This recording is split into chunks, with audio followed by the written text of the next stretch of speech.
আজকে যখন এটা প্লেটে পেলাম, দেখে ভাবছিলাম কি না কি পেলাম, কিন্তু খেয়ে এত টেস্ট লাগলো, মানে চেটে পুটে শেষ করে দিলাম পুরো।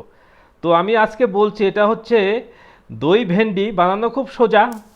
তেল গরম করো পাত্রে, তারপর তেজপাতা পাঁচফোড়ন দাও, দই মিশাও, লঙ্কা গুঁড়ো ধনে গুঁড়ো দিয়ে দাও, আর হলুদ গুঁড়ো দিয়ে দাও, সঙ্গে এরকম একটু ভেন্ডিগুলোকে ফ্রাই করে এভাবে পরে মিক্স করে দাও।